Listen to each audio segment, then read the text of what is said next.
Well, good morning, good afternoon, or good evening, depending on what time you're watching this.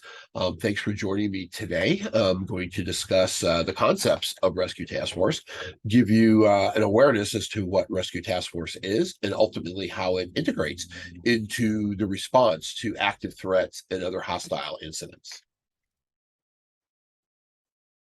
My name is Steve Weinman, and I am an EMS Bureau Chief and the Rescue Task Force Program Coordinator for the Office of Emergency Management here in Somerset County, New Jersey. In addition to that, I am with the Department of Surgery, the Division of Trauma at St. Joseph's University Medical Center in Paterson, New Jersey. RTF awareness and the program of RTF that led up to the development of RTF awareness is really the collaboration between several Somerset County organizations. Now, throughout today, you'll hear me kind of referring back to Somerset County in our program, and I do refer to our program a lot, but this is kind of a program that's really modeled after just standardized programs that are set up and running throughout the country, really. Obviously, any program that you belong to or that you participate in or that you respond with is going to have some local influence in how protocols and how the program is set up. So I'll use our program here in Somerset County as an example, but it is, a way, it is not the way. And every program really needs to be set up and run under its own merits, depending on what its jurisdictional control is and who's running the program. So our program here in Somerset County was a great collaboration between the Office of Emergency Management, my group within the EMS Bureau under the Office of Emergency Management, the group that makes up our countywide Rescue Task Force group, and our overriding program administration, and then ultimately the Somerset County Emergency Services Training Academy, which has helped us put this curriculum together.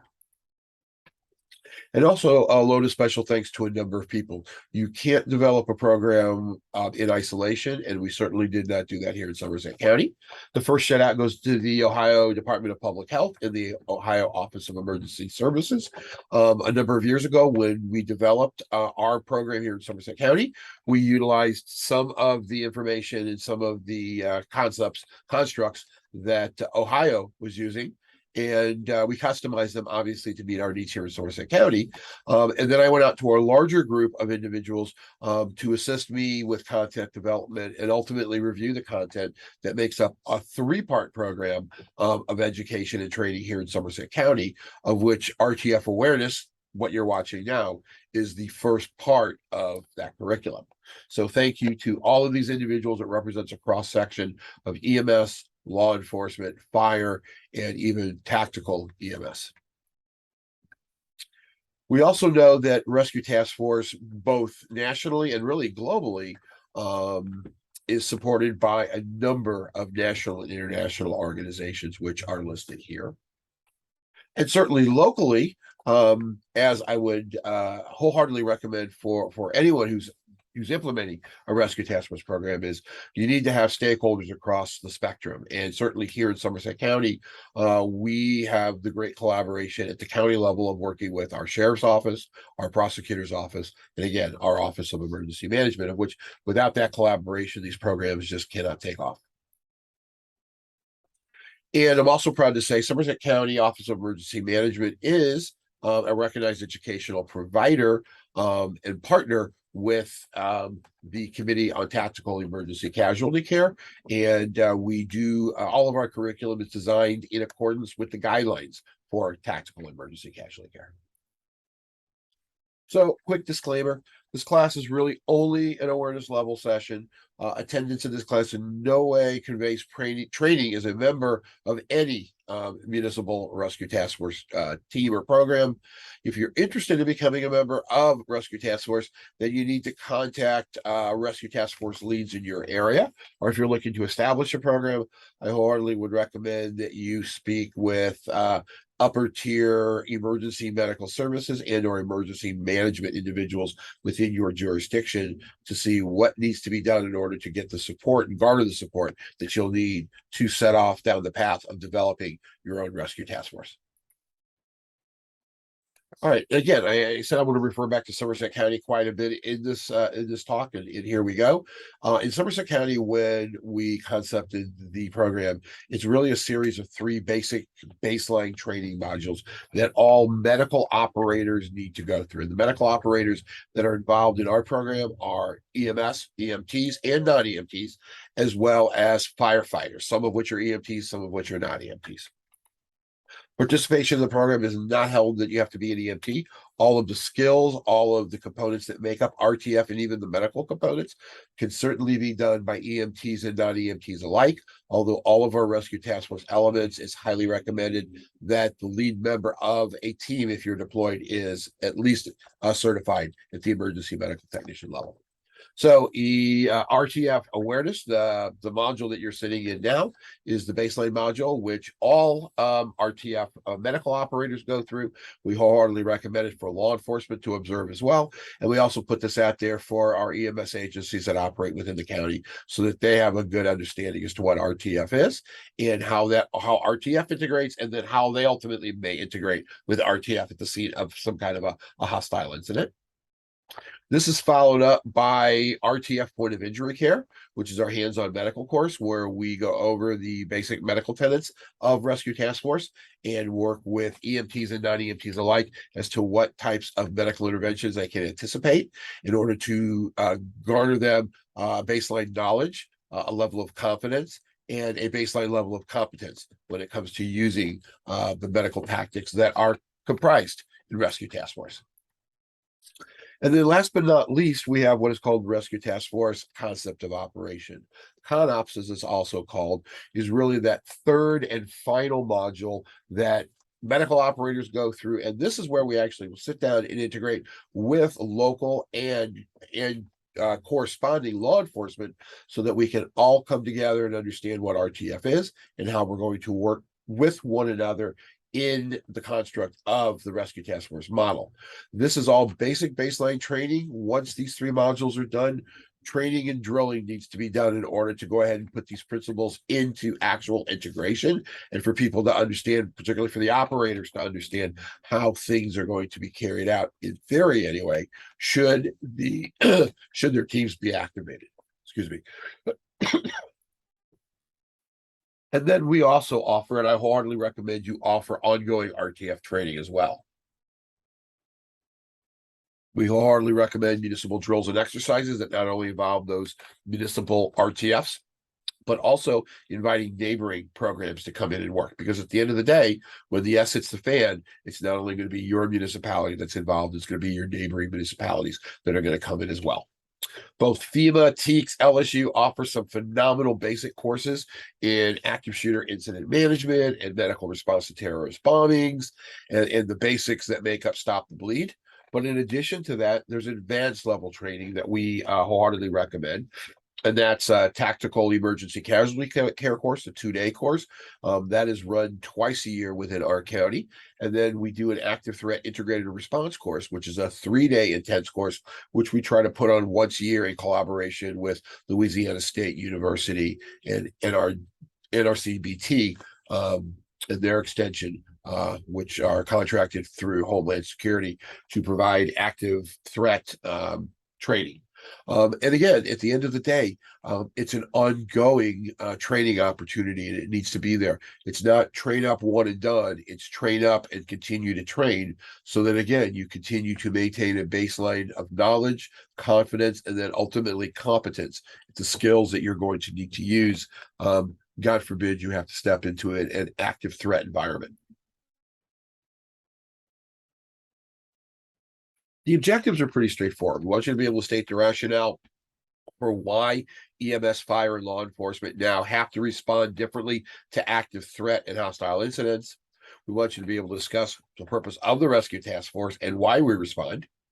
We want you to be able to review the operations of Rescue Task Force at the scene of the incident and understand how Rescue Task Force comes together and ultimately integrates and does its job at the scene of an active threat. And then we want you to be able to describe the components of Rescue Task Force and goals of implementation. And this really is for your municipality or your jurisdiction. Obviously, it says within Somerset County because it's a Somerset County board program, but this goes for you wherever you are, whether you're in another municipality here in Somerset County, whether you're in a freestanding private environment, or whether you are another county and or municipality in New Jersey or beyond.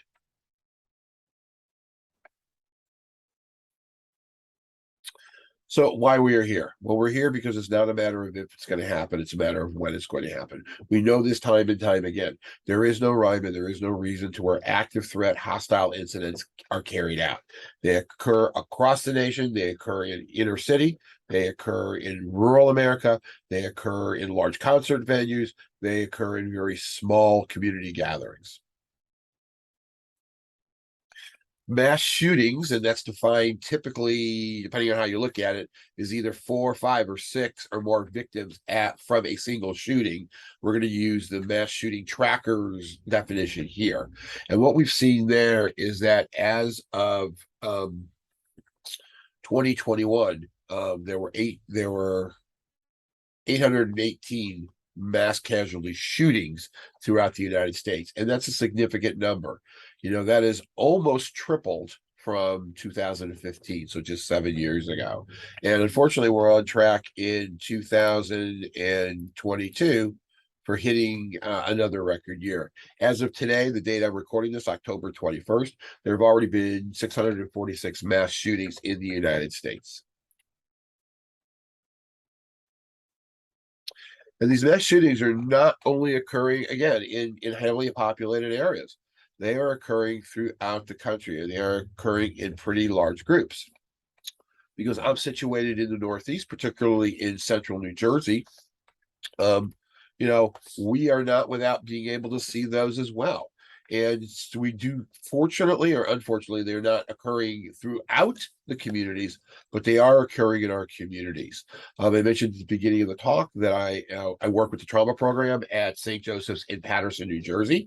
You can see up there at the top of the screen now, we've had 2 mass shootings within Paterson already within 2022. That's fortunately down a little bit from where it was in 2021, but still they are happening.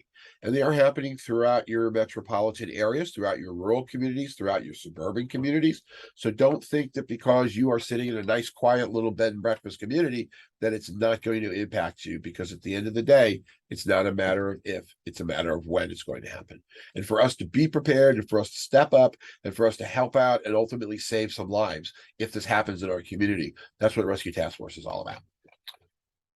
This actually should say 2021. I forgot to change it. 2021 stats have come out from active shooter stats, which have come out from the FBI, and active shooter stats are through the roof. 2021 started the largest number of active shooter threats since we've been recording active shooting threats.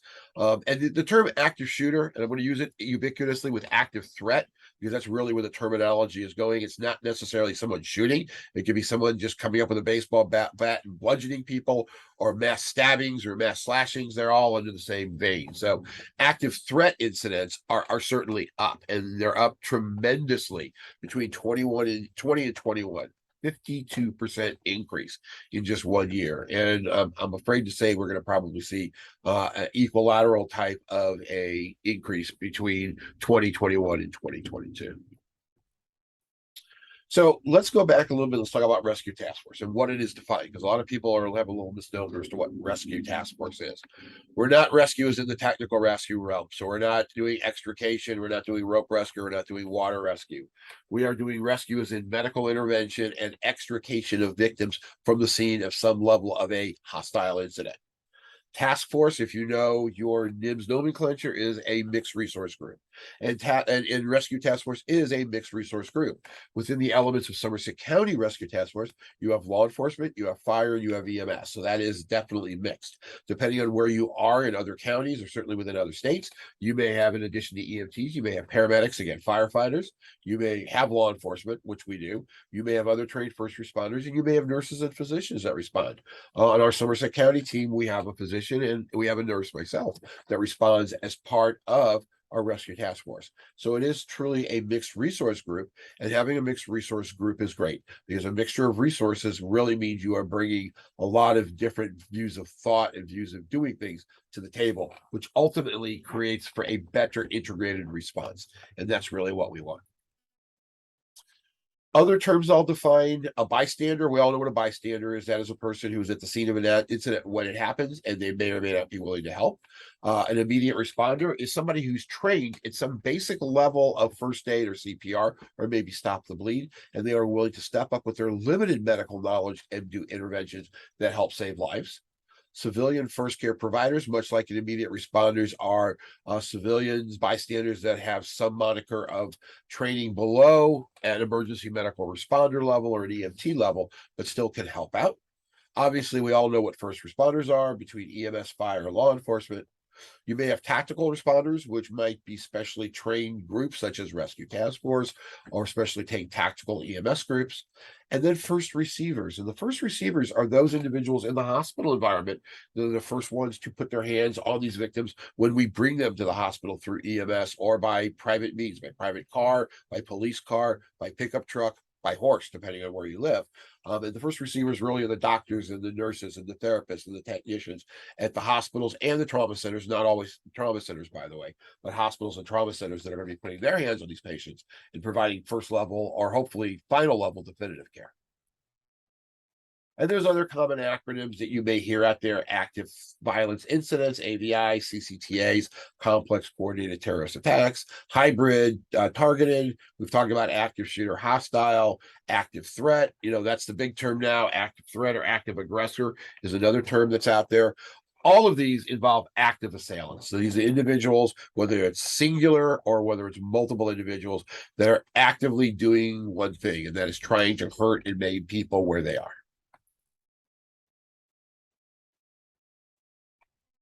And truly, what we are doing within the construct of Rescue Task Force awareness today and the entire program that we've put together here in Somerset County is we're really learning from the mishaps of others.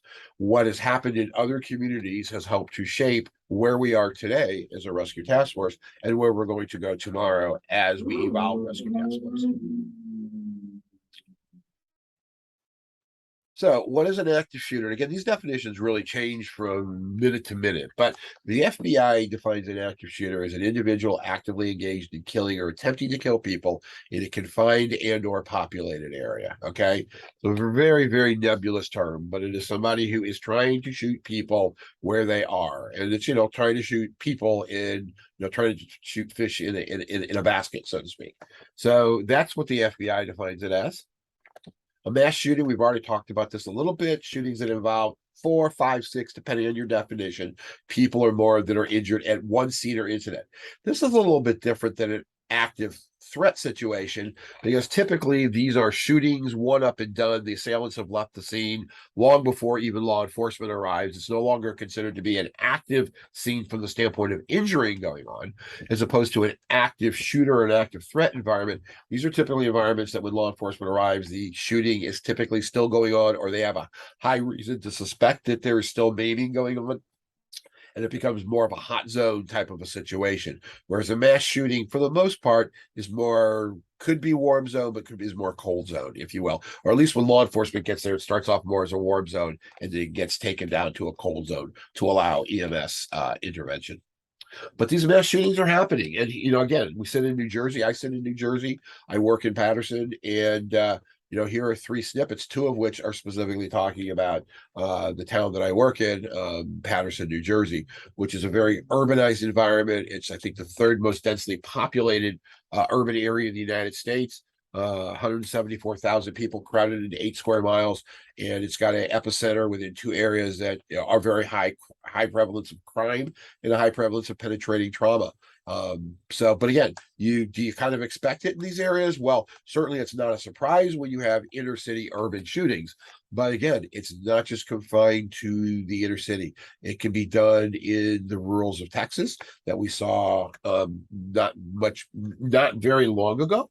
We've seen it happen up in Buffalo. We've seen it happen in Colorado Springs and Boulder, Colorado, across the nation, whether you are an urban, suburban, or rural community, you're at risk.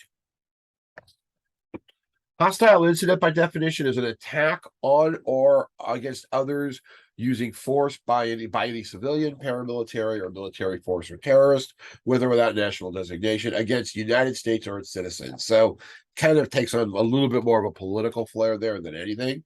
But a hostile incident really is where, again, you have got people trying to hurt people purposefully, and not so much like a mass shooting incident. This is more of the lines of borderline toward a terrorist attack. So when you look at it, it just gets more confusing. All active shooters are hostile incidents. All active mass shootings are hostile incidents. All active threats are hostile incidents. But not all hostile incidents rise to the occasion of being either active shooter, active threat, or mass shootings. Regardless, all of that nomenclature aside, lives are ultimately in danger, and prompt, organized medical care at the point of injury, the point where they are laying there right then and there, is critical to saving lives. Getting bleeding stopped, tending to respiratory issues in the here and now, and then ultimately rapid transport to definitive care vis-a-vis a trauma center preferentially is the rule of thumb. Also, all active shooters and even all mass shootings are not necessarily mass casualty incidents, okay? As a general rule, the median number of active shooter incidents typically result in 4 people shot and of that 2 people dead. So really no more than 4 quote unquote victims, maybe 2 survivors and 2 non-survivors. And depending on where you are and where you live, that might rise to the occasion of being an MCI if it outstrips your available resources, or it may not be anything other than another night in Paterson, New Jersey. So let's talk about some of the events that have kind of shaped where we have evolved, both from the law enforcement side and then ultimately the medical side, EMS and fire, that bring us where we are today. So it all started with Columbine, 1999. At that time in Columbine, what we found is that we took a very regimented approach, both from a law enforcement and from an EMS perspective. When you went to a shooting at that point in time, particularly an active shooter situation, law enforcement, other resources would arrive. They'd immediately create an inner perimeter. Nobody went into the scene and create an outer perimeter. Everybody needs to stay behind this at a safe distance. And then ultimately they waited for SWAT, special weapons and tactics, whether that's SWAT or some other nomenclature in your municipality. They were waiting for the tactical guys to show up. All right. At Columbine, what happened, again, following what had been basically best practice for law enforcement up until that time, it allowed the attackers in Columbine to have 45 minutes of unfettered access to students. Okay. It resulted in over 3 hours until the wounded were ultimately evacuated. Way too long. And no medical care that we could find, documented medical care, certainly by medical professionals or people who were even trained up in first aid, was done within the school during that 3-hour period of time. Okay. So, the theory, and looking back at some of the autopsy records of some of the fatalities, is that had care been able to be implemented more quickly vis-a-vis the bad guys taken down and EMS allowed in to help out, more people might have survived this particular carnage, which at the time I think was the worst school shooting in history. What happened after Columbine, and almost immediately after Columbine, law enforcement had a paradigm shift. They said, we can no longer wait to go into these situations. We need to send our first arriving law enforcement officers in immediately. They need to engage, they need to locate, and they need to neutralize the threat. And the term "stop the killing" was coined at that point in time. Okay, so law enforcement got it. Law enforcement got it together, but did EMS, did fire? And when I use the word fire, I'm really looking at fire that operates with an EMS fire system and or fire that acts as a medical first responder or integrates into rescue task force. So no, we didn't. And it didn't happen in 1999. And guess what? Here we were 8 years later in 2007. Virginia Tech shooting was a bit of a wake-up call. This happened in Arlington County, Virginia. Arlington County has an integrated EMS, fire, and law enforcement system, which is phenomenal. And they work very, very well. They're very cutting edge. But even for them at the time, 2007, Virginia Tech, 31 people were killed. Injured were tended to very quickly by trained law enforcement, by tactical medics, and by local EMS, Arlington County Fire EMS. That was phenomenal, but this was a wake-up call for Arlington County. They still went and staged. They did not necessarily go right into the fray. They still did not have a system in place that allowed EMS and fire to get in a little bit more quickly than they nominally would. And as a result of that, about a year and a half after that, the medical director of Arlington County Fire Department, a gentleman by the name of E. Reed Smith, actually coined the term and pioneered Rescue Task Force. And he used Virginia Tech as a case study in what we can't allow to happen again. So Dr. Smith did work and worked predominantly with Arlington County at that time, but there were some other departments that did climb on the bandwagon and started to adopt this rescue task force concept. But unfortunately, it's 2007. It was not a widespread take-up at that point in time. Fast forward now another 5 years. We all know where we were the day that we heard about the Sandy Hook Elementary School shooting in Newtown, Connecticut. Okay, to this day remains the the proverbial largest number of casualties in a school shooting. At that time, again, law enforcement was on the ball. They got in there very, very quickly. They isolated and they neutralized subject. However, first responders were still kind of staying off at bay and didn't engage very quickly. Now, there was a tremendous amount of carnage at Sandy Hook.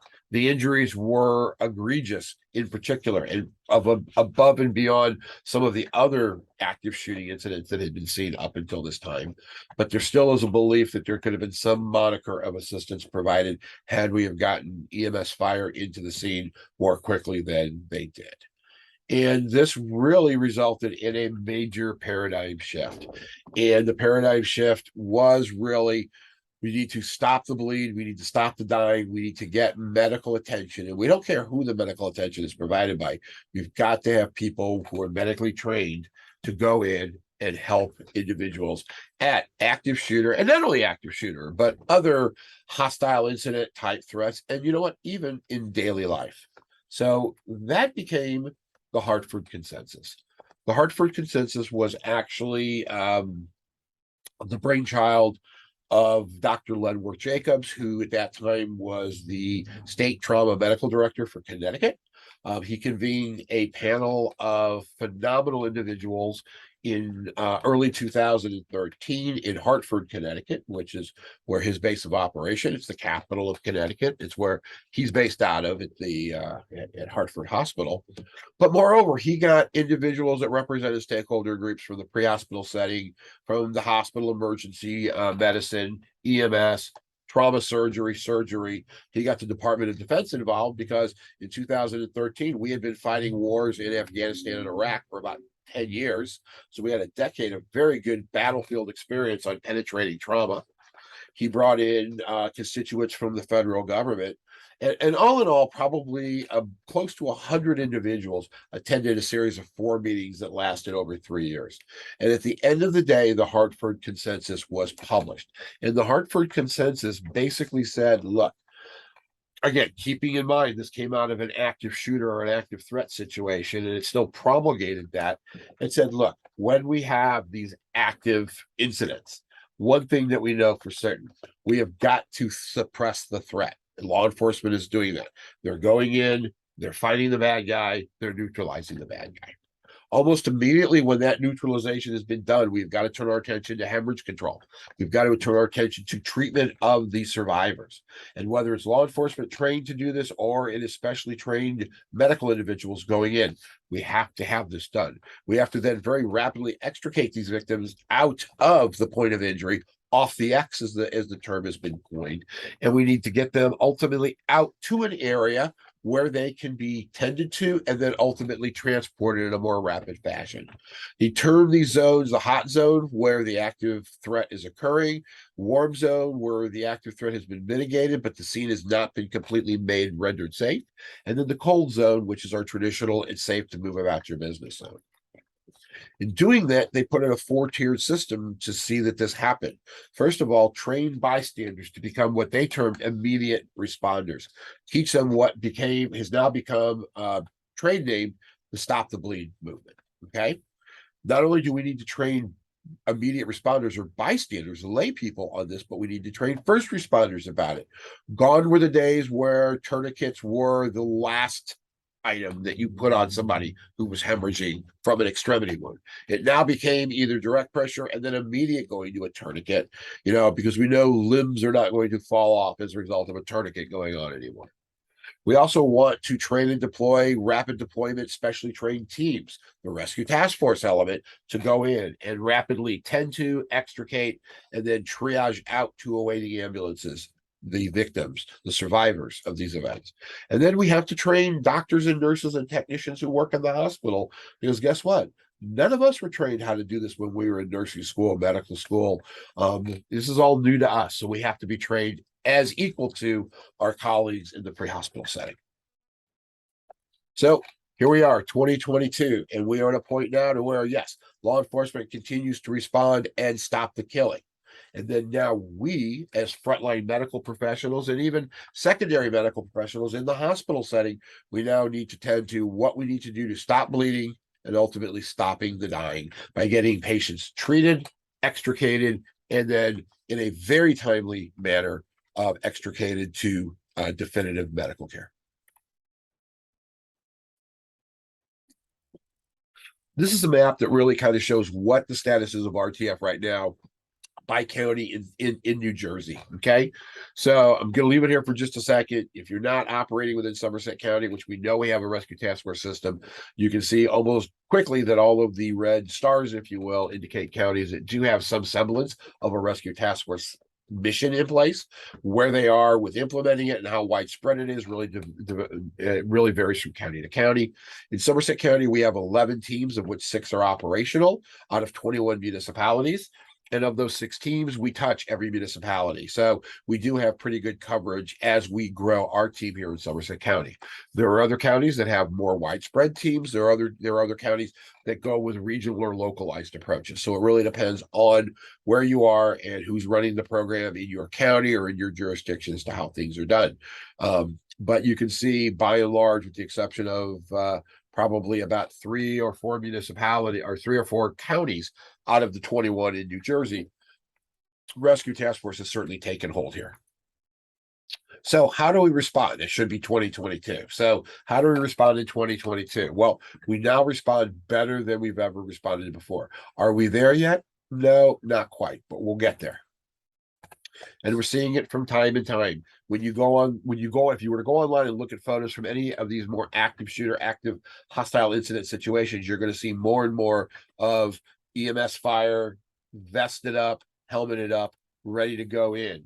Sometimes we're standing around because either there aren't victims for us to take care of, which means either death, which is never a good thing, or maybe not that many injured, which is a very good thing. But we are there, and it's great to see this. Again, it's not isolated in metropolitan areas. It's not a New York City, Chicago, Los Angeles thing. It's here, Boulder, Colorado. Okay. It's in the middle of Illinois. It's in Somerset County, New Jersey. Okay. And again, we see it time and time again. Gone are these tarps. These tarps are really not going to be used very much unless you're doing immediate quick staging and then quick turnaround to get to definitive care of survivors. And law enforcement, our partners in law enforcement, they're critical also in making this work.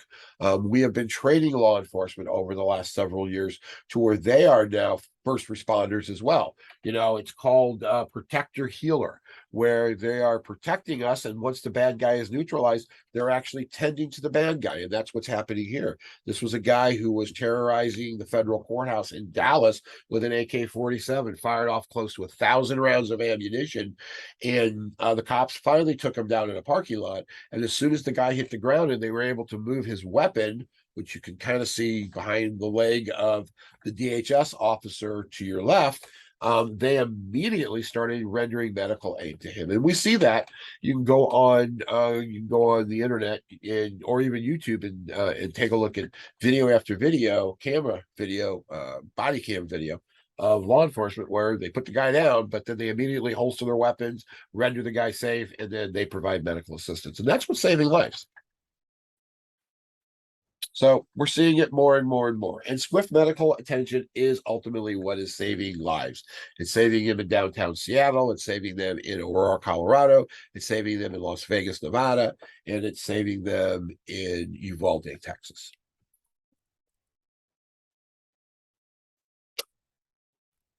The elements behind Rescue Task Force are now evidence-based. They're evidence-based by a lot of information that we have gleaned and gathered and synthesized through the military.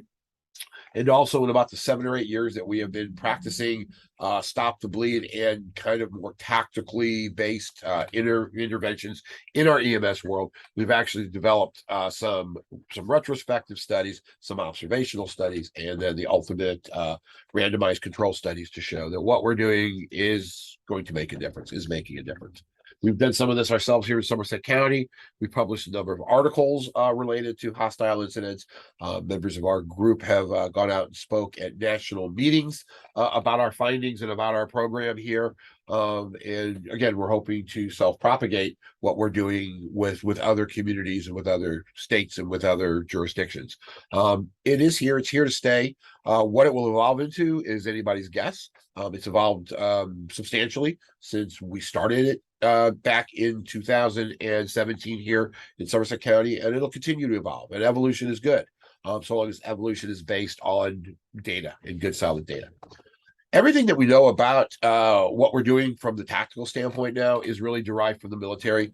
It's translationally, it's translational from military to civilian medicine, and it's from the efforts of both the Joint Theater Trauma Registry and the Joint Trauma System of the Department of Defense and the Tactical Combat Casualty Care Committee of the Department of Defense that have really put together phenomenal research studies that have really demonstrated that not only on the battlefield, but also on the civilian side of things, point of injury care, hemorrhage control, respiratory care, and then ultimately rapid transport to some level of definitive care can absolutely make a difference between life and death. Here on the civilian side, akin to the military's casualty care committee, we have the committee on tactical emergency casualty care. I am a proud member of this committee and have been so for a number of years. And this group gets together initially it was once a year, and now it's up to 3 or 4 times a year.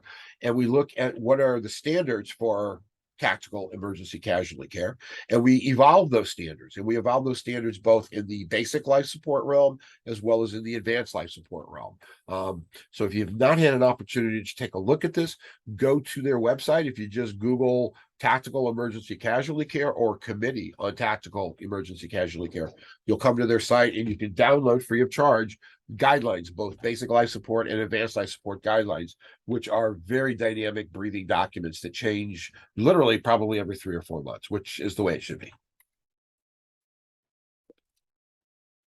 When we designed Rescue Task Force in Somerset County, we designed it as a county-based system that is managed at the local level, the municipal level, and the response is at the municipal level.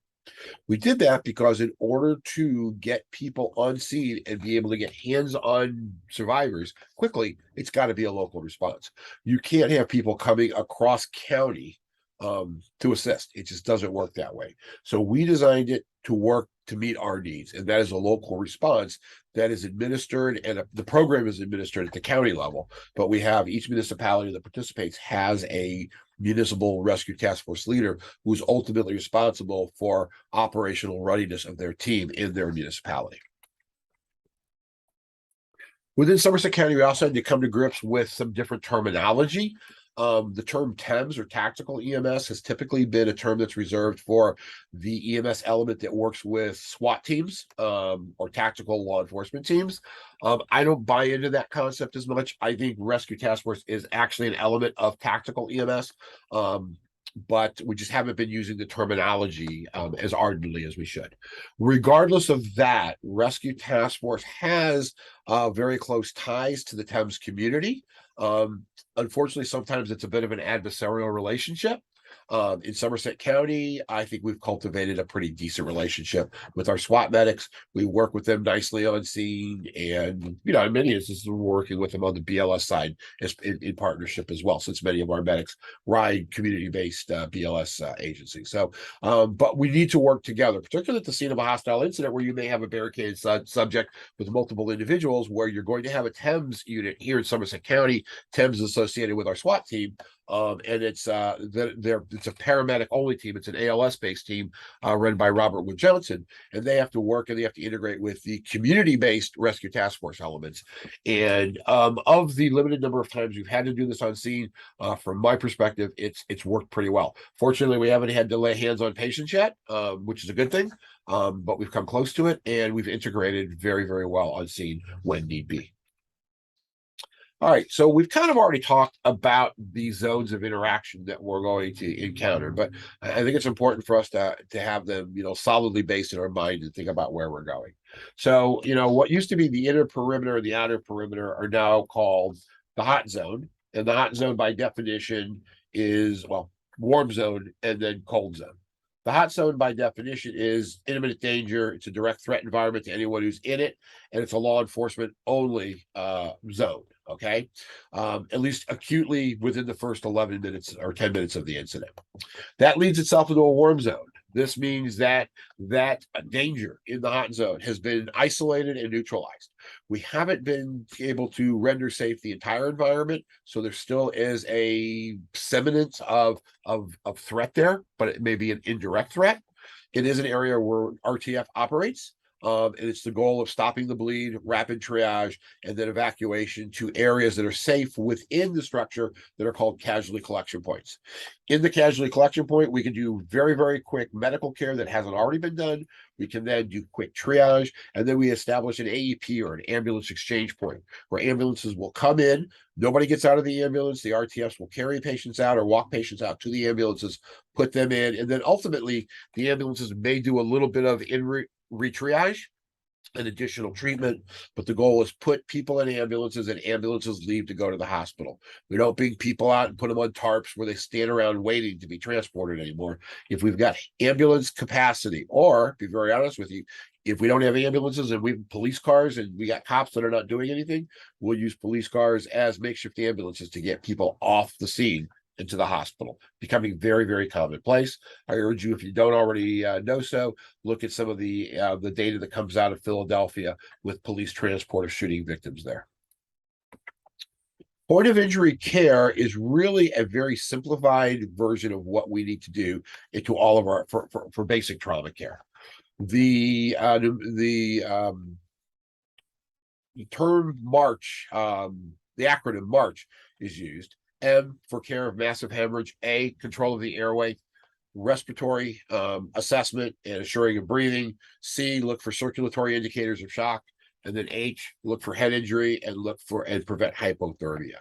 And really what we're looking at is really massive hemorrhage control, maintenance of the airway, and prevention of development of tension pneumothorax as a warm zone immediate care, point of injury care intervention, leading out to circulatory care and or prevention of prevention of fulminating progressive head injury, more in the casualty collection point or en route to the hospital in the cold zone. So the March algorithm is something you should become familiar with. Again, we're introducing it to you here. If you go on and certainly go in to take things like point of injury care, ConOps, or you take things like a TECC class, they talk a little bit more detail about March. RTF deployment and who decides, well, it's a unified command structure at the end all be all, but law enforcement is ultimately the final arbitrary decision maker. This is going to be a law enforcement scene. Law enforcement makes the decisions. Law enforcement ultimately will decide if and when RTF is deployed into a scene. Fire and EMS, in collaboration with law enforcement, will deploy into the warm zone and will effectively treat victims, survivors, and rescue them, extricate them, okay? But here's where it becomes a little bit confusing, because in the end result, RTF deployment and movement in the warm zone is going to be law enforcement centric, So how we get in, how we get there, making sure we get to the victim safely is completely dependent on law enforcement. On the flip side, the care that we provide to these patients once we are there, it's completely EMS centric. But we have to work together. Law enforcement is going to be constantly surveying for threats. We're going to have our heads down and maybe not always attuned to what's going on around us while we're taking care of a patient. And we've got to work together to make sure if the warm zone becomes a hot zone, if a threat reemerges, that law enforcement does their best to protect us as the medical operators so that we don't find ourselves getting in harm's way. So let's look at this in a more of a step-by-step approach. So we get the call. There's some kind of an active threat that's reported. It comes into a dispatch center. Dispatch starts to assemble applicable resources. Obviously, they're going to dispatch law enforcement and law enforcement mutual aid into that particular municipality in which the threat is being called out of. In addition to that, as soon as they know there's casualties or suspect casualties, you're going to get EMS response. And depending on how the EMS response is set up in your jurisdiction, it could be a single ambulance response or it could be a multi-ambulance response. Here in Somerset County, an active shooter requires actually a full 3-tiered response. That's 15 ambulances that actually will get dispatched. It may seem like overkill, but at the end of the day, I'd rather have 15 ambulances dispatched. And it's a volunteer system and it's a community-based system. So that might mean you get 15 ambulances because everyone wants to come out and play, or it may mean that you may only get 3 out of those 15 ambulances that are available. So we do go along those lines. And then fire may be dispatched. Fire may be dispatched because they're part of the rescue task force element, or more ardently, because there may be smoke or fire involved at the scene or reports of smoke or fire. So that's going to evoke a fire department dispatch as well. At this point in time, hopefully there's some kind of, if RTF is set up and running in that jurisdiction, there's going to be some integrated dispatch to get RTF up and running at the local level, as well as to get mutual aid RTF in, because no one municipality is going to have enough resources to handle a really bad active shooter scene. So we're going to get contiguous municipalities that are integrated into RTF to get them dispatched as well. I'll use Somerset County as an example. If there is a call out for an active shooter event, there is a countywide page that goes out to all of the RTFs that are involved in Somerset County. We have a centralized paging frequency that's used, and all of the RTFs have access to that and are encouraged to program it into their pagers. What'll happen is that if the incident is happening in your municipality, then you follow your local protocols on how to activate. If the incident is happening in a neighboring municipality, then typically we ask the municipal RTFs to have a policy in place for where your local teams come for the non-involved municipality, where they need to initially muster, pull equipment together, and then ultimately go into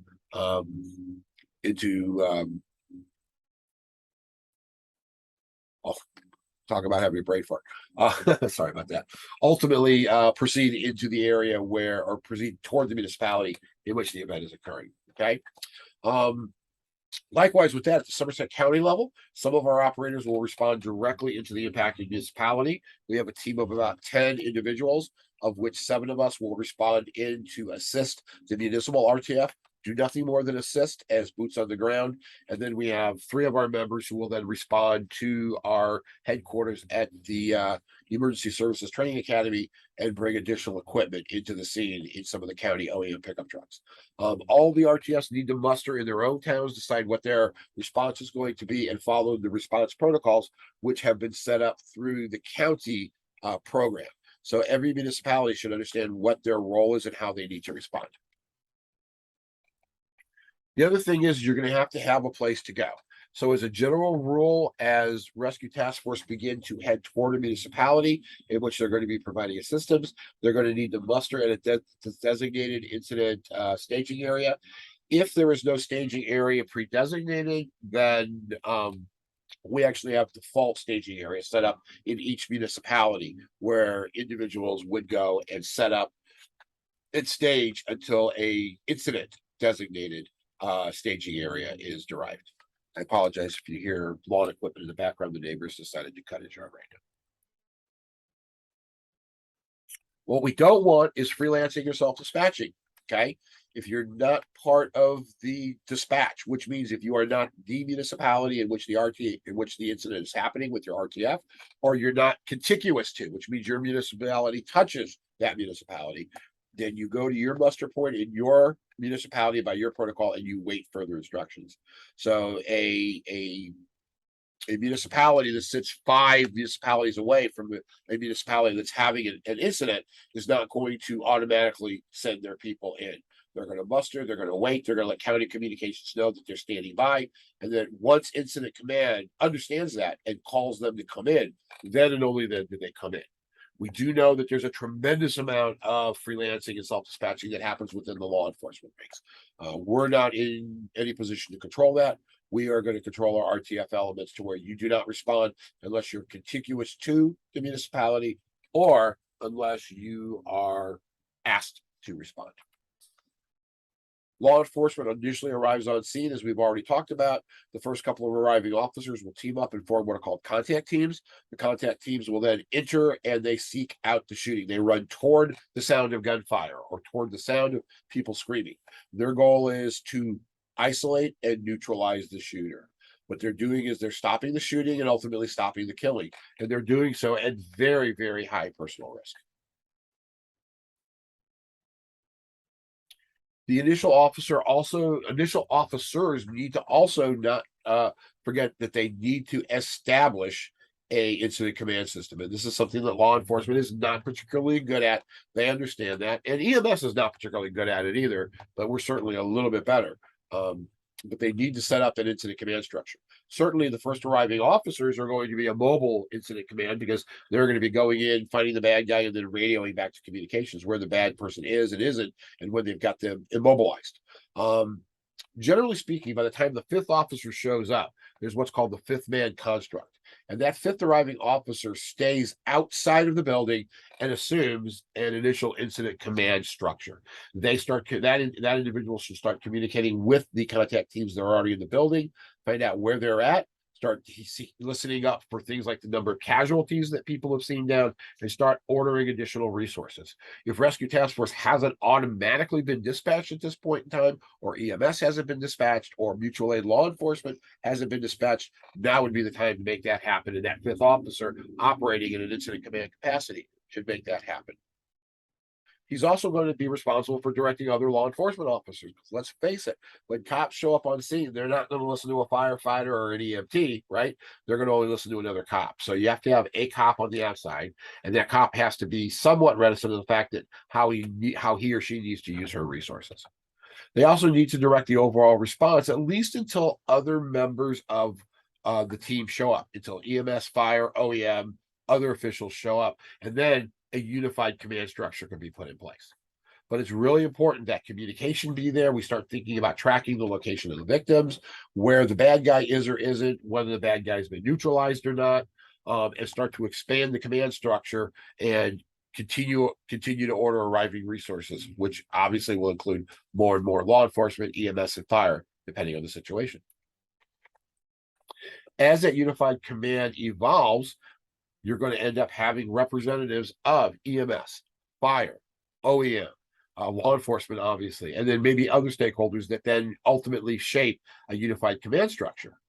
But almost early on in the game, all of the main 3, law enforcement, EMS, and fire, need to establish a couple of real quick working groups.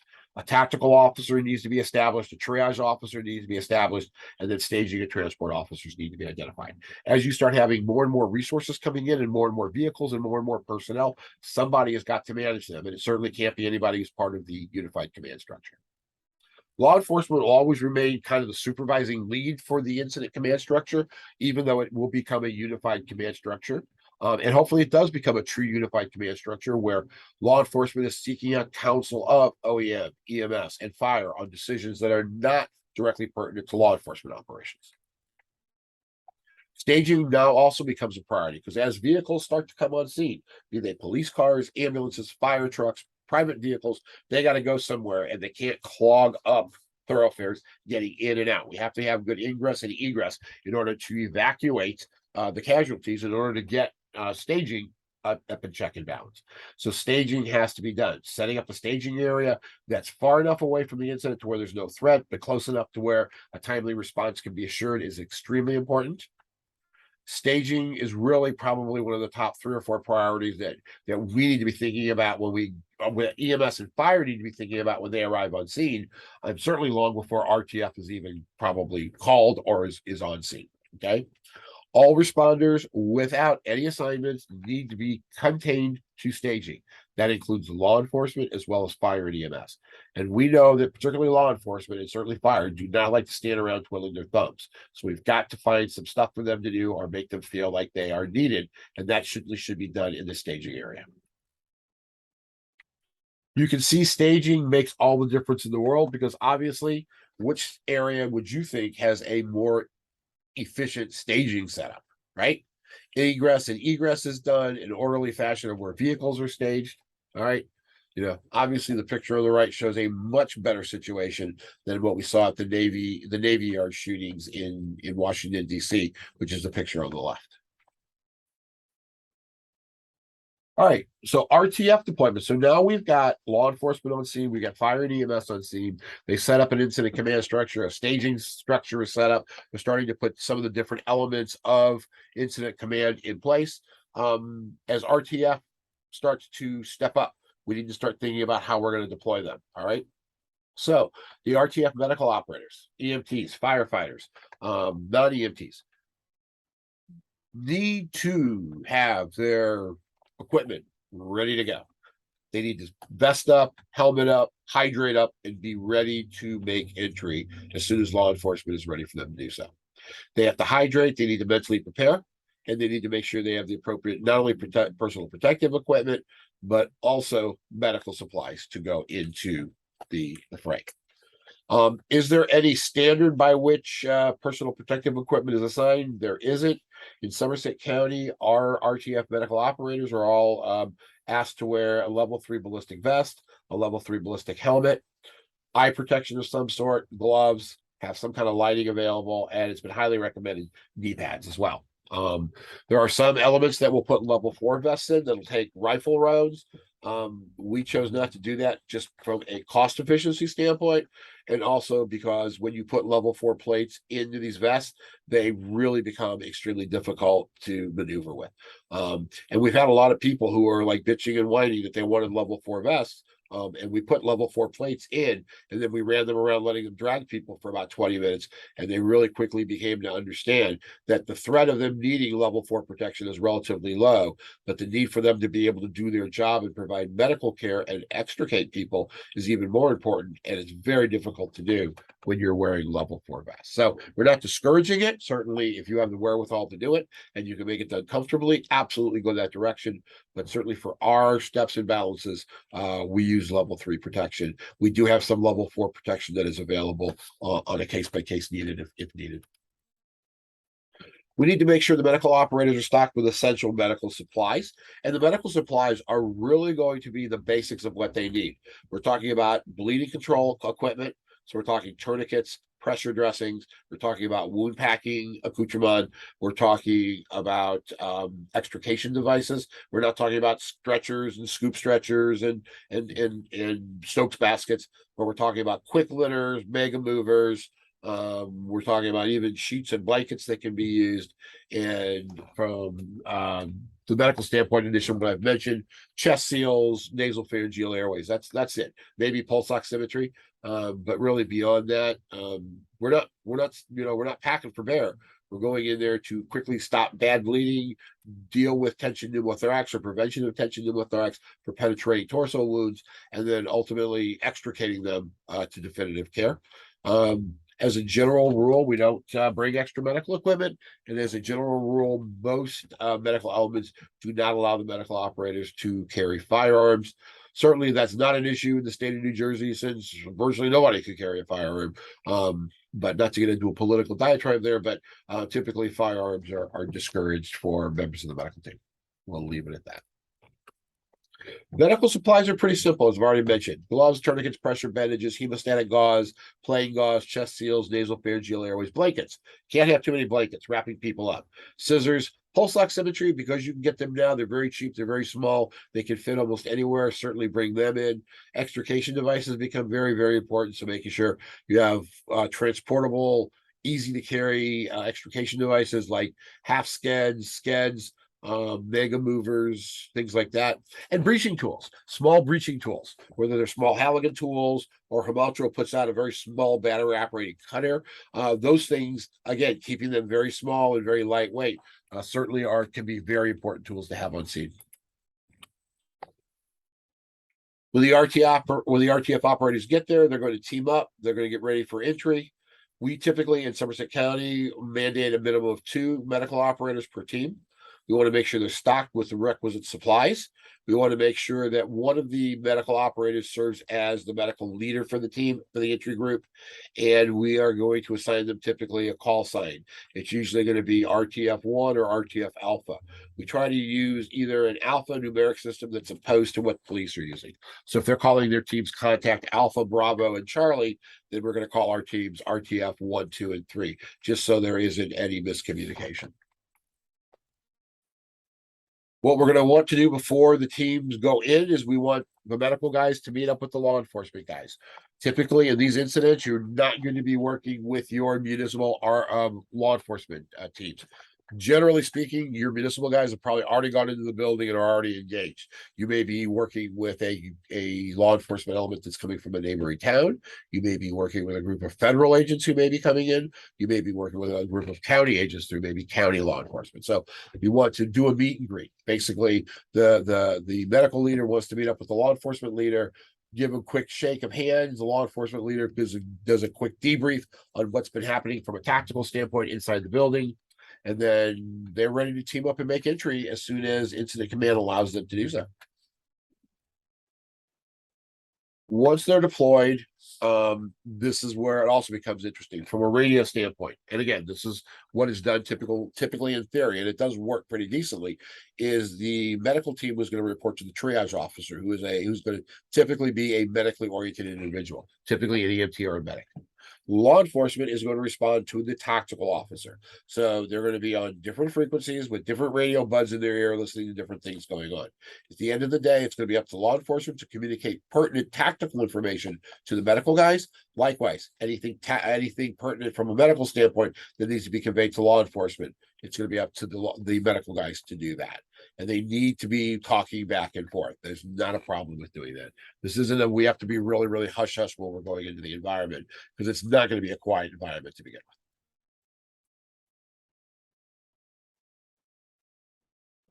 with. At the very minimum, on a lot of scenes, you're going to need to make sure that your law enforcement protectorate covers the medical operators when they go in. Typically, it's 2 law enforcement officers to a minimum of 2 medical individuals. You can expand that out to 4 and even 6 if you have enough medical operators. Or if you are in a situation where you have a plethora of law enforcement, which very frequently is the case, and you have flooded the building with law enforcement, and you have literally cops every 10 feet, then RTF can certainly go in without a protectorate unit, so long as they are always in eye watch and there's always law enforcement in front and in back of them. Should something go sideways, law enforcement is there to be able to take care of the threat and cover the RTF operators so that they can do their jobs and they don't get hurt. Once in the situation, RTF is all about medicine. Okay. You see the term BATH here. That's just a really dumbed down version of March. March is really the acronym that we're using now. So it really should say March there. And that's really what we're confined with. We're confined with going in and dealing with massive hemorrhage, dealing with airway and respiratory issues. And the respiratory issue we're looking at most ardently is making sure that patients do not go on to develop a tension pneumo if they've got a penetrating injury to their thorax, abdomen, back, or chest. Movement in the warm zone has to be very calculated. It has to be very tactically oriented. That's why, as part of our training program, before our RTFs become operational, they have to work with law enforcement and they have to be able to understand the tactical lingo and the tactical movement that comes with being a member of a group going into a warm zone situation. This is not overly representative of that, but this is a drill that we did a couple of years ago when we were first getting our RTF up and operational. The purpose of exercises, as you know, is to learn, and we certainly did learn a little bit from even this video clip when we watched it in retrospect. But at the end of the day, we had law enforcement going in. They were making sure everything was clear before our medical guys came in. Medical guys did come in and do the job they need, but the problem with this is they were way too far apart. There was too much space between them. They should have been stacked up a little bit better and a little bit more decisive in the way they approach things and not indecisive. But you'll see once the medical guys were engaged, did go into an area, we were in a protected area, we were able to do our job. Put the stickers on and be able to provide a semblance of good medical care. So again, movement through the warm zone is pretty regimented, okay? As this diagram represents, if you look around it, we've got a command post on the outside. We have our RTF elements outside the structure right now. The structure is surrounded with a red line, which means it's a hot zone. We've got people down, and we've got a bad guy who is in the upper right-hand corner, or what ultimately would be the BC corner of the building. We have our Malibu cops coming in. They're going to move toward the bad guy. They're going to neutralize him and take him out of the game. Once they've done that, they've rendered the scene at least an indirect threat environment. They've started to get victims who can self-evacuate out, telling them, hold your hands up. You don't need to be in here. Get out. And now, except where the bad guy is, everything else is a warm zone. At this point in time, RTF can move in with their law enforcement protectorate and start to render care to the victims. Render care, and if once the victims are taken care of, and in this case, only 4 victims, 3 survivors, they're able to just very rapidly extricate those survivors to a casualty collection point, and then ultimately get them to an awaiting ambulance in the ambulance exchange point. And that's it in a nutshell. Now, when you're dealing with only one RTF team on scene, you're going to have to go in and treat the casualties until you run out of supplies. Once a second RTF element becomes available, then extrication can occur if it's appropriate to do so. If you do have multiple teams going in, make sure each team is labeled differently. So RTF element 1 going in may be RTF team alpha. The next team will be RTF Bravo, RTF Charlie, and so down the alphanumeric scale, depending on what you're using. And also a coordinated effort needs to be done when you have multiple teams going in. You may have 3 teams in and they've provided all of the medical care that needs to be done, and now they need assistance doing extrication. So now arriving RTF teams may go in not to provide medical care, but to assist with evacuation. So again, it's important to be thinking about how you need to do things and not sending too many people in and having a lot of people standing around not doing stuff or forgetting what to do. Remember, the role of RTF is to go in, treat survivors, extricate survivors, get them in ambulances, and get them to definitive care. And we'd love all of this to be done within about 30 to 45 minutes of the shooting starting. Tagging post-treatment. Now, look, I'm not going to tell you don't use triage tags. I'm not going to tell you do use triage tags. It's really dependent on you. This is a very, very tumultuous situation. The use of triage tags sometimes is not indicated, and it's not practical. So at the very least, you need to have a way of tagging your victims, tagging either red tag, yellow tag, or red tag, green tag, or victims versus non-victims, however it is you need to do that. Again, we leave that up to the individual municipalities to decide. We've tried not to develop any kind of a countywide approach to that, although I think that might be a little bit better approach to take so that everybody's operating in a universal means. And we're actually looking at that now as to what we need to do. Once a room is reviewed and once it is cleared and there's nobody in it, somebody should label that room. It's very customary to put like a red X or a black X on the door or on the window or next to the door so that arriving units that come in after those initial contact teams and those initial RTFs don't duplicate going into rooms that have already been cleared. Casualty collection points need to be established as soon as possible. Really, the first arriving law enforcement officers, as they're entering a building, should spy out areas that casualties can be brought to and relay that back to communications so we know where the casualty collection point may be. If that isn't done, then the first arriving rescue task force units, if they don't know where the casualty collection points are, need to bring that up and need to aid in assisting in finding a casualty collection point. Casualty collection points need to be done in areas where you're going to be able to easily move patients to, victims to, survivors to, and where you can easily get egress and ingress in and out of the building to awaiting ambulances. Casualty collection points are not triage areas, but they may be used for doing some level of triage depending on how many victims are there. And depending on the number of ambulances and the number of victims, some higher level care may be able to be done in the casualty collection point. We're not starting IVs, we're not intubating, we're not giving drugs and stuff in the warm zone of the actual point of injury. But once we get them to a casualty collection point, if we do have ALS availability and they can be in there, and we do have a delay in transport, then they could be doing some minor interventions, but not delaying transport. And I can't emphasize it enough. We do not want to delay transport, particularly on somebody who has got penetrating wounds to the thorax and to the abdomen and to the pelvis and to the back.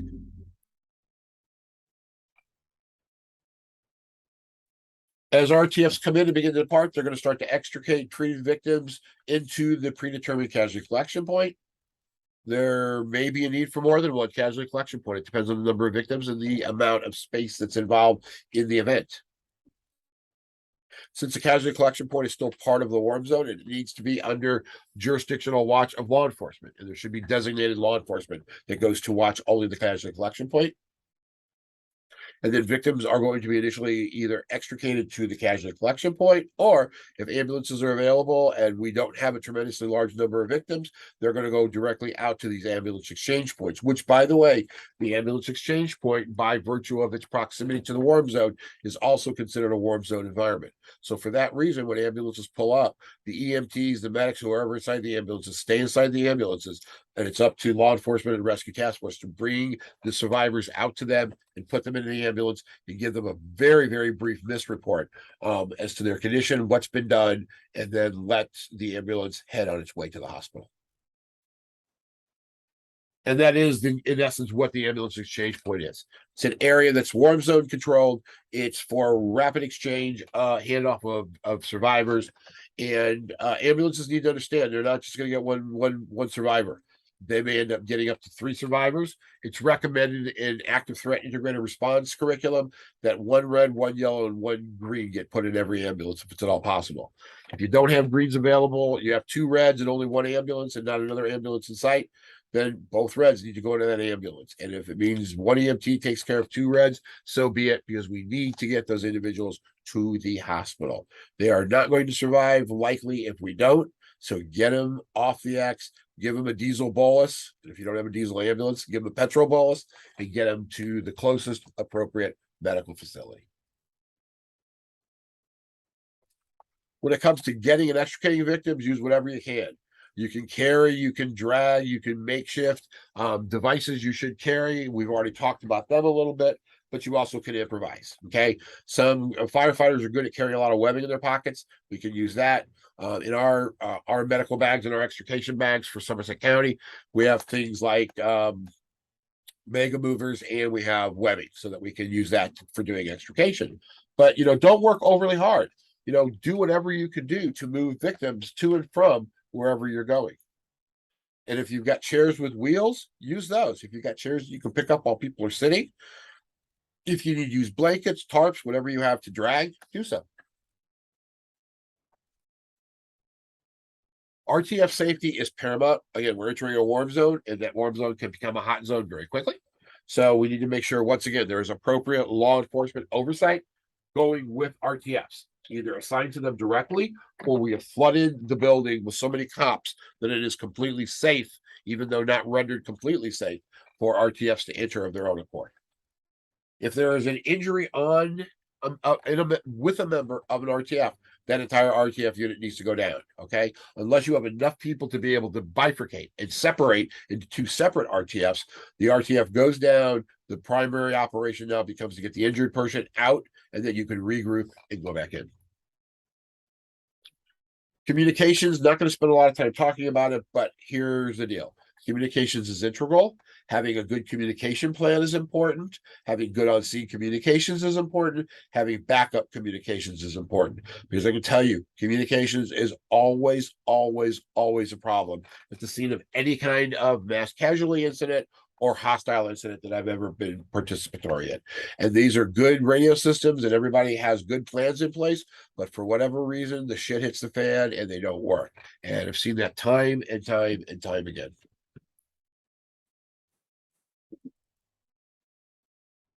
Having a good dispatch plan in place, having a good mutual aid plan in place, having pre-prepared response diagrams, and exercising and drilling on these become extremely, extremely important.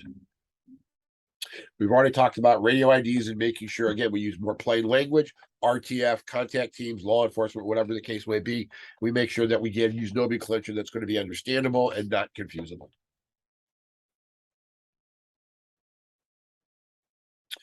You're not only going to have RTF elements showing up, people that are trained in RTF, you're going to have a fire and EMS that are going to come in too that are not necessarily part of the RTF element, but are going to be equally important to what's going on in the scene.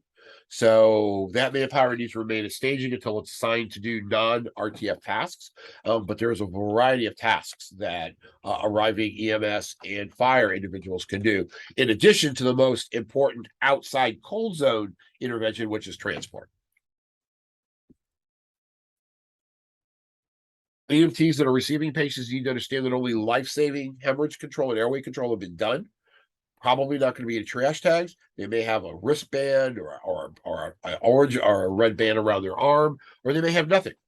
They're going to get a real quick MIST report, which is going to be 30 seconds of what we found, what we did, and what the patient responded to, and they go into an ambulance and they go away. ALS may or may not be available. You may not have a lot of ALS to assigned to these units because, again, depending on where you are, there may not be a plethora of ALS. But again, here's the key thing about trauma, and we all know this, is we need to get them to the hospital. ALS is not available, you go to the hospital. You don't wait for ALS. You don't wait to link up with ALS 5-10 minutes away. You get the person to the hospital, even if it means that you drive them and they get the most basic of care. That is really the prime up. And we've seen time and time again, the literature shows that if you arrive, even without medical care, in the back of a vehicle more quickly, you're more likely to survive. EMS and fire expectations are there. We can use them for a variety of different things. Fire guys like to think things outside the box. They can use things to help with extrication in the event that we have a team that gets trapped and needs to be taken out of a second or third floor window. EMS can set up rehab, at least get some hydration and some food on scene. Okay, be thinking about rehab of our RTF elements when they come out. Remember, emergency incident rehab isn't just firefighter rehab, it's rehab of all elements of the first responder community when they're doing high impact operations such as rescue task force. When you're looking for your personnel considerations and establishing your RTF teams, understand that this is a physically demanding operation. So you want to make sure that you have individuals who can meet the physical demands. They need to be able to climb stairs. They need to be able to carry heavy objects a distance. They need to have the mental acumen to be able to handle it. And they need to be willing to participate in exercise and training. If they're not able to do those three things, then relegate them to a support function. You also want to think outside of your RTF element when it comes to planning. When it comes to putting a plan in place and implementing that plan, you want to make sure that you not only involve, obviously, law enforcement, law enforcement, EMS, and fire, but have medical direction resources involved. Have your municipal Office of Emergency Management involved.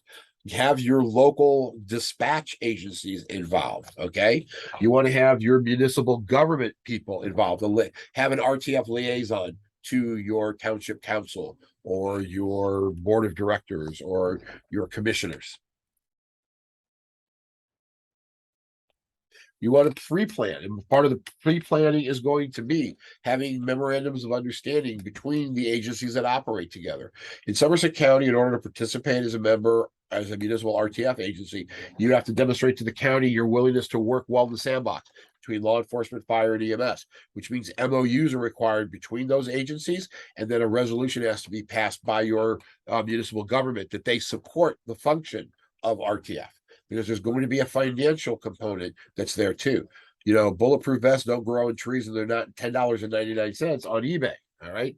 They cost hundreds and hundreds of dollars, and your medical supplies are hundreds and hundreds of dollars. And before you know it, to stand up an RTF element with any semblance of functionality, you're $5,000 to $10,000 already in on costs. So think about that. The other thing is train your community. The more people, the more bystanders that know how to stop the bleed, the more they are going to help out the first responders before we even get there by maybe even doing our jobs for us. And that's not a bad thing at all.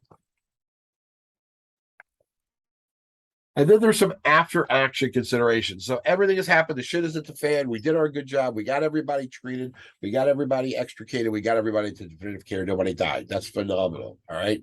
But we need to think about the after action. We need to think about, first of all, holding after action meetings to go back and talk about what we did and what we did well and what we can improve on. We want to make sure we facilitate that by somebody who's neutral, maybe somebody who wasn't involved, maybe an outside agency. The Office of Emergency Management in your community or your county or your state can help you with that. You need to have your after action meeting be critical, but not accusatory in any way, shape, or form. And remember, what comes out of an after action debrief can help to assist planning for future incidents. Mental health considerations, huge here, huge. Do not think that you're not going to have mental health repercussions for your first responders. Absolutely, it's going to happen. Okay. 50% of the tactical officers that responded to the Sandy Hook shooting left law enforcement in the weeks and months following Sandy Hook. Wasn't planned retirement. Okay.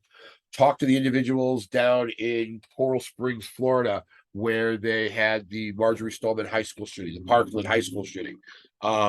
There are still to this day, and it's now been, I think, 3 years ago, that guess what?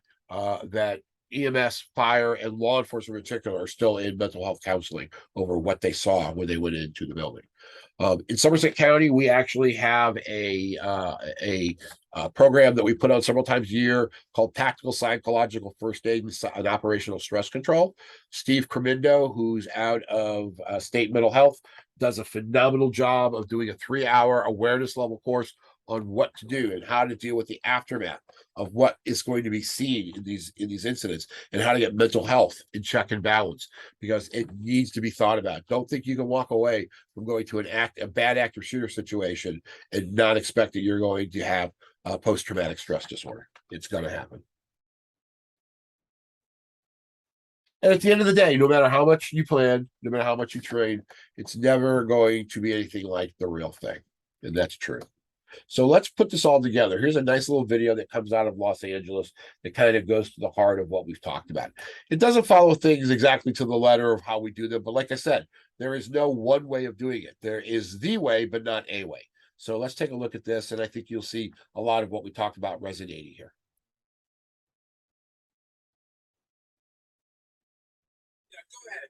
You can record this. I'm not afraid of my predictions. My predictions are truth, man. All right, so praise right there. They're gonna win.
Charlie, respond to 5235 Springfield Boulevard for an injury traffic accident, vehicle versus pedestrian.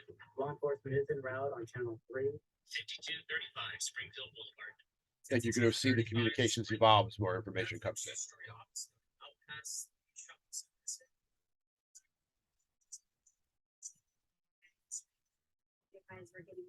possible, ma'am, but then It just went inside the building. What's really funny with the 9 p.m. callers are reporting that he was armed with a rifle. Engine one fire.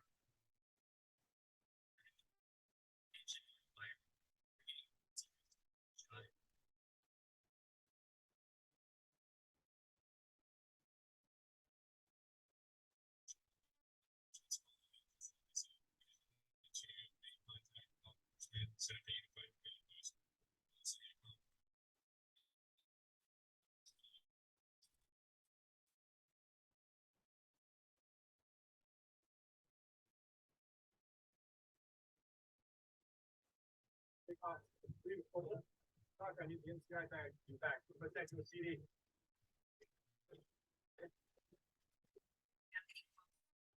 On in various offices of the building. Shots can be heard over the phone. All available SWAT personnel respond. All available SWAT respond. Hey, Carlos, what do you have? We've got contact teams in the building right now looking for the suspect. They use a side entrance to get in there.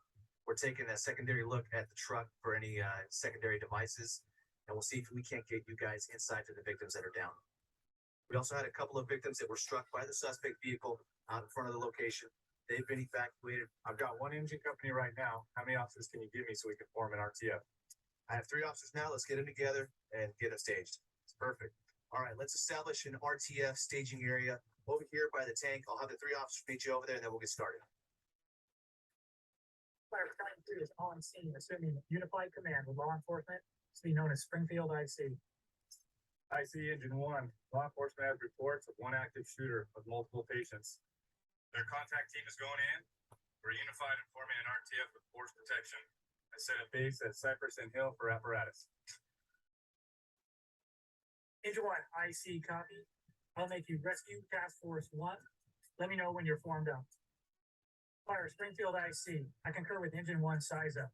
Give me 5 additional paramedic rescues, 2 additional trucks, and 4 additional ambulances. Have all companies respond into base at Cypress and Hill. Have all companies approach from the south. The command post will be set up at Springfield and Olive. Ryan, I'm Pat. I'm your lolly. Our contact teams have made entry right here. They're reporting 5 victims in the lobby area.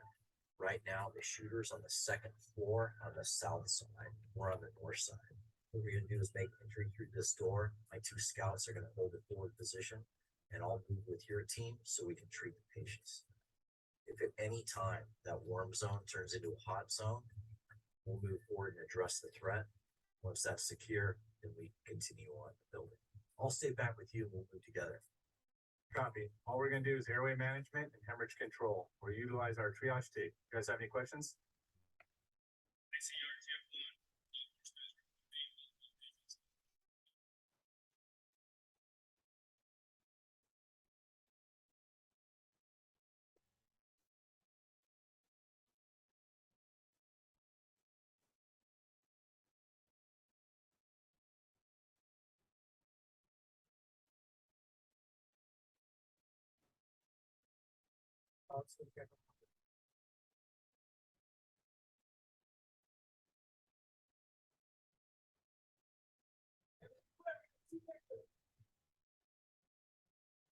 Third victim on the right.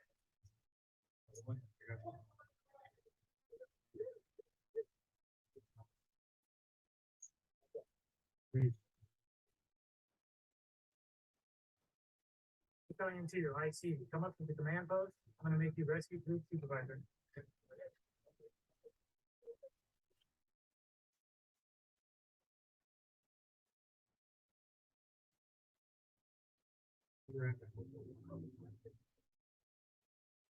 Rescue group supervisor, RTF 1, 2, 3. Okay, got it. RTF 1 from IC, sending RTF 2 and RTF 3 your way to set up a CC2. Reporting to Battalion 2 is rescue group supervisor on TAC 2. Rescue group from RTF 1. We have 4 patients in the lobby. 2 immediate, 1 delayed, 1 deceased. We have RTF 2 set of CCP in the lobby. Hey, man, we have 4 victims away. Relax, sit down.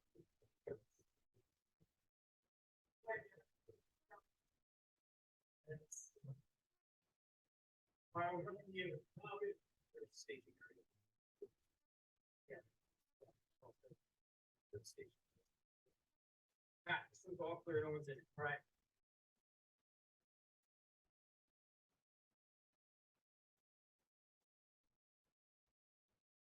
RTF2 from Rescue Group, set up a CCP on the first floor. I send you additional RTF to carry patients to medical group.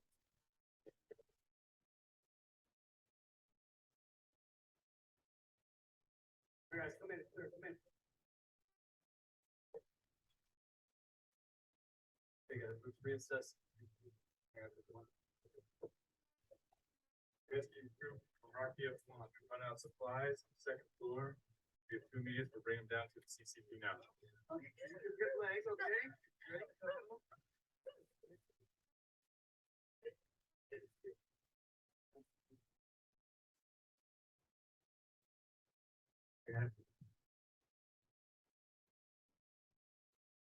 I don't know about you, but I would have been putting some of those people on some chairs with wheels on them and not breaking my back to carry them, but that's just me. So when we put it all together, really, RTF has really become the gold standard for active incident and active threat and hostile responses. We see even in our own state that most counties are set up and somewhat operational with RTF. The medicine that's behind RTF is evidence-based. It comes from the military, but it's certainly translationally fitting the civilian sector. Our goal is to go in and provide point of injury care interventions and to extricate the patients as quickly as possible, stopping hemorrhage, stopping the development of tension pneumothorax, but ultimately getting people off the X and then out to awaiting ambulances where they can be taken ultimately to definitive care. So at the end of the day, I do hope that this has given you some level of understanding as to what Rescue Task Force is about. Certainly a little bit about how we've set it up here in Somerset County. And again, it's our way of doing it. It's not the way. There are some source documents that I would certainly refer you to go to. And here is a reference list if you want to take a screenshot of this. There are some particularly good ones on here. The one that I'll kind of turn your attention to in particular is the International Public Safety Association's Rescue Task Force Best Practices Guideline. That really is what I found to be as close to the Bible by which you can determine your needs for RTF and then start to work to develop your RTF plans and stuff. But there are a tremendous number of resources that are out there, and you certainly can find them just by scanning the internet. If you haven't already gotten a copy of the Hartford Consensus, I would grab a hold of that for your agency documentation, and then certainly the tactical emergency casualty guidelines, as we talked about at the TECC website, is certainly very beneficial to you. So again, I appreciate your time here today and taking the last little over hour and 45 minutes to listen to me. I hope that you have found this helpful, and certainly best of luck on everything that you're doing, and best of luck in making sure that you certainly do stay safe out there. So take care and stay safe.